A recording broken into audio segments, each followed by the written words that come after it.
Alrighty, guys, welcome back. It's your boy EQ, and up next we have the Joe Budden podcast, speaking on the UMG lawsuit and Drake's egregious information request. And it's saying he understands the suit, stating that Kendrick Lamar's PDF allegations ruined Drake's international brand.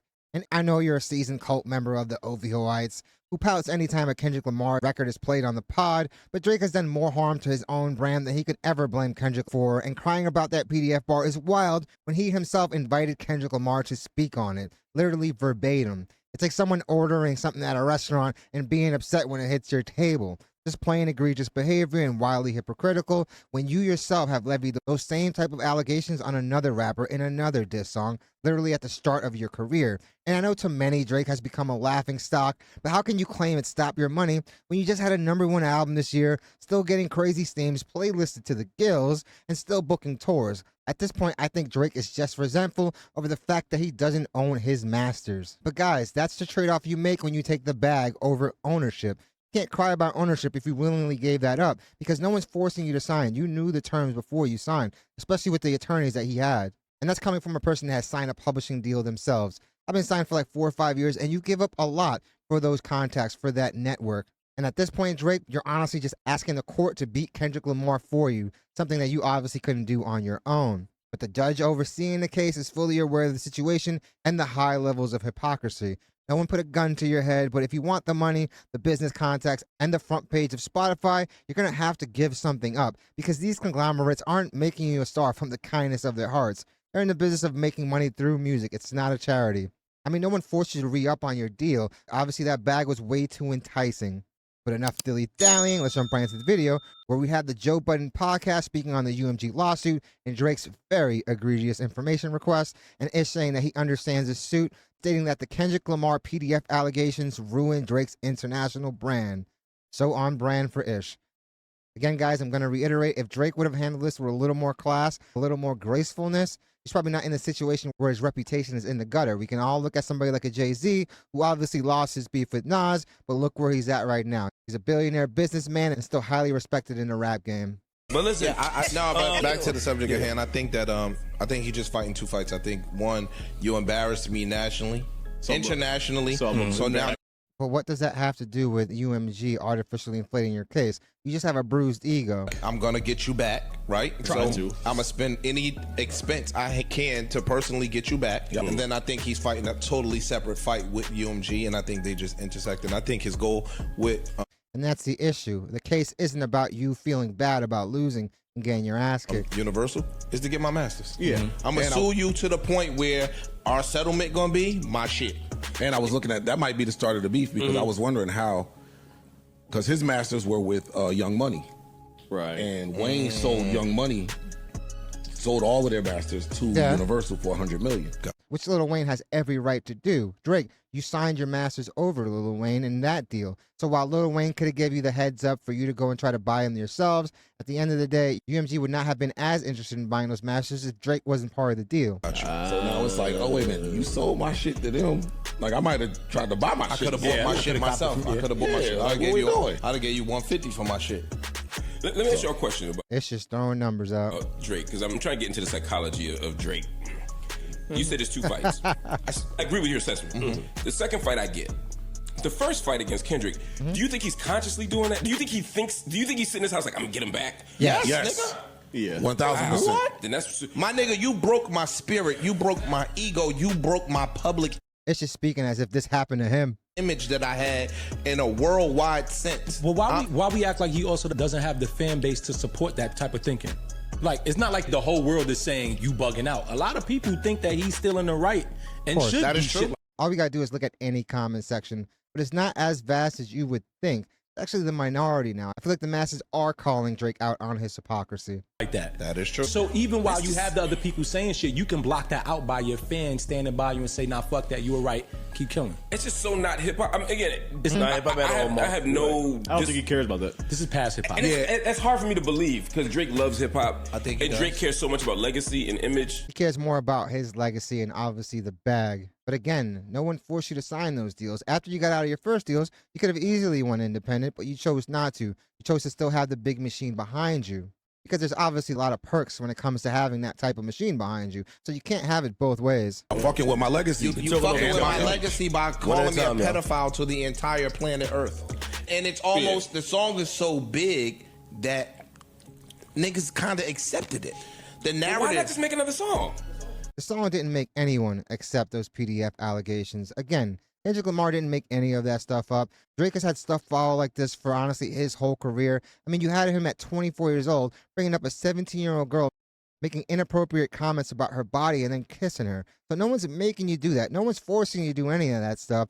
And that's not the only weird interaction that people have Drake documented for, because we can look at the Millie Bobby Brown situation, which obviously creeps a bunch of people out, and the amount of women that he's brought on dates as they turned 18, which is obviously legal, but definitely sends across creep alerts. Because when I tried to rap it out, niggas stopped the beef. Said, no, you lost. That's true. You lost, nigga. Do people do A minor, like, yo, fam, to a nigga with an ego, that's This guy is trying to revise history. Drake literally put out a metaphorical white flag with that Hard Part 6 record. He bowed out of the beef. No one made him do that. He could have kept going. shit is something. Do people remember that even in, like, if you take the Jay and Nas beef, right? And after Nas dropped Ether, it was kind of solidified. You lost.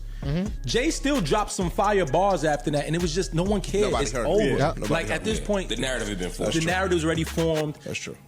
Jay-Z dropped his most fire bars on Blueprint 2. Right after Correct. that. But you know the difference, No, though, right? no one cared. You know, Jay-Z handled it with grace. I'm not going to take any advice from Ice because he's probably the most sensitive dude on the planet and can dish it out, but definitely can't take it. difference. Pause. We talking Jay and Nas, New York.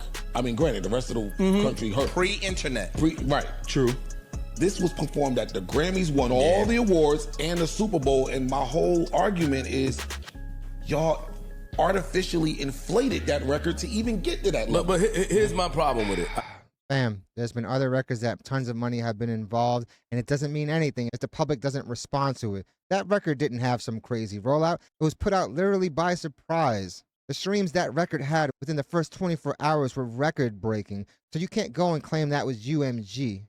That impact was real. And the thing about that record, it's not just any diss. That record was structured like a song with hooks and everything. Drake literally got killed with the bop, something that people kept saying that Kendrick Lamar couldn't do, as if he hasn't done that plenty of times over the course of his career.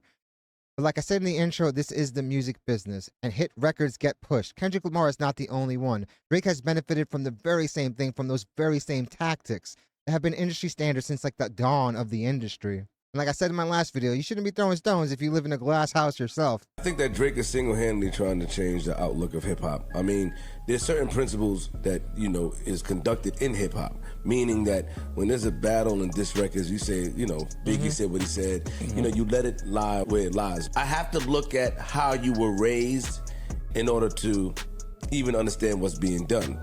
Meaning, like, people from the hood or from the struggle, not saying Drake wasn't from that, but you grew up different. So you understand and you value things a little bit different. Again, this isn't the first time that Drake has even threatened to sue somebody. He threatened to sue the production of Degrassi for writing his character the way they did, thinking that it would destroy his burgeoning rap career. So he's always had this litigious side to him. And principles and morals, even though it's changing now, some people still value that. So if you diss me, I diss you, nigga, I go my way, I see you, we gonna hop you and flip you, we go our way, we try to figure it out. Drake is taking this to court and making it seem like, which is, I guess he has enough audience to do it, making it seem like it's cool to do so. It makes it seem like if I say something to you, you say something back to me, and even if the inflation is gonna happen. And that's what the judge pointed out. How can I say this is defamatory when you guys are both doing the same thing? Nigga, you're gonna try any tactic to get your record out there. You're gonna try any tactic to be the winner. True. That's what it is. Hold on, wait. What does winning look like now, fam? Two things with that. One, we keep saying hip hop. This is much bigger than hip It's a hop. power struggle, yeah. But it all stems from a rap beef. So yeah, it is definitely bigger than hip hop. Rick is trying to expose the industry, but what happens if UMG says fuck it and just releases everything, which I'm pretty sure they don't want to do. But if they get backed into a corner, the gloves are coming off. They have already stated in their opening statement that Drake has done these very same things in his petty beefs. Drake is much bigger than hip hop. Hip hop is still the core but just for him. We're comparing Drake to other beefs, to artists that's never gotten to this level. We've never seen a rap quarter of artist his level reach where Drake is at. I don't even like trying to box this as a hip hop thing. My business, my brand is bigger than this at this point. You are not affecting my hip hop side. Why did you engage in a rap beef if you weren't prepared for the outcome? I thought you studied these things. My brand. You are affecting everything. So yeah, I gotta defend this. I have to clean this up. Yeah, this ain't got nothing to do with music. It has everything to do with music. Like, dog, Nike is pausing on my releases right after this. Like, certain shit like that. Again, this nigga is an international star. You talking about Big. Big wasn't never an international star. Like, Fifth was big. Fifth sued people, but he's not suing people over hip hop this record. My problem with this That's is the that point. you started taking it to a messy place, and the mess backfired on you absolutely horribly. Ooh, finally, some common sense. And definitely kudos to Flip as well, because he's leading his argument with common sense, but Parks is right on the money. Because it's super wild to think that you can start the mudslinging and then act surprised that mud got flung your way. Dude, you initially crossed a line for somebody to just take it further, which obviously Kendrick Lamar did. You threw narratives. It's not Kendrick Lamar's fault or UMG's fault that they didn't stick. If Drake had a record out of this beef that was getting the same type of reception as Not Like Us and the rest of the Kendrick records, then there definitely would have been a big promo push behind those records as well. Like I said, it's the music business. Tons of people drop records every day, and the label isn't really going to step in until they know the trajectory is upwards, man. It's simple. No, we make the joke all the time, but Yeah, we know. Yeah. Like Fifth sue people. own it. Fifth sue people. We talk about Fifth sue people. Fifth will take you to court, but he's not suing over. Ja Rule didn't sue 50 over, and whatever 50 did at the time to Ja Rule put Ja Rule on a pause, a permanent pause at one point. Big facts. There's nothing that Ja Rule could do. Kelly, he could have got whoever he. And Ja put out some fire records afterwards too, but his reputation had already been soiled. But Ja Rule didn't go take 50 to court. But Flip, let me ask you, with everything that Drake potentially gets to gain in this type of a win, none of the other people ever had that type Doesn't of make it leverage. right. Like, I understand what you're saying. So do you prioritize hip hop in that mode, or you do look at No, the you big picture? you do prioritize his business. It becomes tricky to me. Like if they made AI stuff to sort of add to them calling him a PDF, then I'll say no. You need to get sued for that. that's what he's saying. No. Yes. They didn't do any of that stuff. We all know these allegations have been around since almost the start of Drake's career. He said they had Adding meaning that, like I use the word AI, meaning videos or trying to do something funny to Artwork. show. And if it was spread all over the world and if it affected his business, I understand that. We're just talking about a rap lyric. a to bot me. is AI. No, Ish, you're a freaking idiot, fam. First of all, a bot is not AI. And you can't put bots on one artist when it's basically an industry-wide practice. I'm talking about. You understand what I'm saying, right? I'm talking about specific. There's a like, difference video. between just a bar that loosely alluded really to your crew being weirdos. Exactly. Thank you, Parks. Kendrick Lamar never directly tied Drake to that accusation. If anything, Baca has more claim to that bar. You amongst that. And a difference between Birds of a fabricated feather. videos or Thank you. documents or I something. see. That's what I'm saying. Yes, thank you. You know, Yes, that's what I'm saying. I feel like Drake's thing is this is the fight that he's had before this whole Kendrick thing even started, where he wanted to be in a position of ownership, the Michael level of I own my public, I own. Michael didn't have to sue somebody. He went out and bought it, fam. So, Imani, these two situations are egregiously erroneous to put together. Masters, and this is a roadblock to get into that point. Just So buy I 'em. have to deal with it in this manner. Like there's no other way to get to that point. I think that, me personally, I think that at some point he thought I'm larger than life. And my ego is the size of the fucking aquarium. And then you come back in there and they like, whoa, whoa, whoa, whoa, whoa. Chill, fam. You an artist, nigga. You still an artist. We gonna give you 400 million. You thinking on your re-up, you might get $1 billion, you might get whatever. You still an artist. And I think at some point in time, and Joe alluded to this one time, like, you sitting on the other side of the table. And after a while, you still realize you sitting on the other side of that table. It's just that the pot is obviously bigger. But if you're making that, imagine what they're making. And again, as far as ownership, you chose to sign that deal. He had already completed the obligations for his first contract and could have went independent. He chose not to do that. He wanted to get that alleged $400 million. And what happens? You're going to give up publishing. You're going to give up your masters. It's the way the business works. And Drake, you can't have it both ways. If you want to be like Michael Jackson, because you always love to throw his name around when it comes to number ones, you're going to have to come out of your pocket and buy the masters back. That's just the name of the game. On this side now, what is it gonna take for me to get on this side? And they never gonna let you get on that side. Nigga, What's you still work interesting- for me. You an artist. What's Complete your obligations. That's all you have to do. And then come out of pocket. Now, the asking price is obviously going to be a place of contention because UMG is not just going to sell it to you at a discount because they like you. Even if they did, they're going to get their money's worth. Because again, this is the music business. When Diddy was giving all those artists their publishing back and their masters back, those artists came out and were like, yeah, this is cool in name only. Because those checks they were receiving were literally pennies at that point. If he really wanted to do something nice, he would have gave back that publishing when it was really worth something. Obviously, Drake's back catalog is worth a lot of money, so they're not just going to hand it over without some type of a fight or a big check attached with it. And the way Lucian responded, yeah, man, it's not going to be easy. They're not just going to relent to all your demands just because you're trying to threaten them. No one artist is bigger than the program. Many artists have tried to go against the system and try to expose them just to end up exposing themselves and honestly blackballing themselves en route. Tons of artists and producers have gone through the same battle where to regain their freedom. If you guys remember a few videos back, I actually spoke about Mustard, who to get out of his deal, he actually had to give up his whole back catalog, which was worth a ton. He bet on himself, and obviously he came out victorious because he has a record like Not Like Us now under his belt. And because he has that record, tons more opportunities are not going to be heading his way, which he's obviously been seeing lately. So if Drake is doing all this just to get his masters, honestly, it's a very scummy and very conniving way to do it, something that allegedly he has been very much of throughout his career. I'm so happy Flip and Parks were here to actually bring some common sense into the situation, because you can't say this case isn't about hip-hop when it stems from a hip-hop beef. So I'm going to say it again, Drake. If you really want those masters, just come out your checkbook, fam. That's what it's going to take. But definitely let me know what you guys think. Do you guys think this is like a backdoor way of him getting his masters back? And if it is, what do you think the likelihood of him actually succeeding in that is? Well, anything's a possibility. I still think it's going to be really tough to do that, especially with the stance that UMG and Lucian Grange have had over this situation. But definitely let me know what you guys think. Definitely hit the like and subscribe button, guys.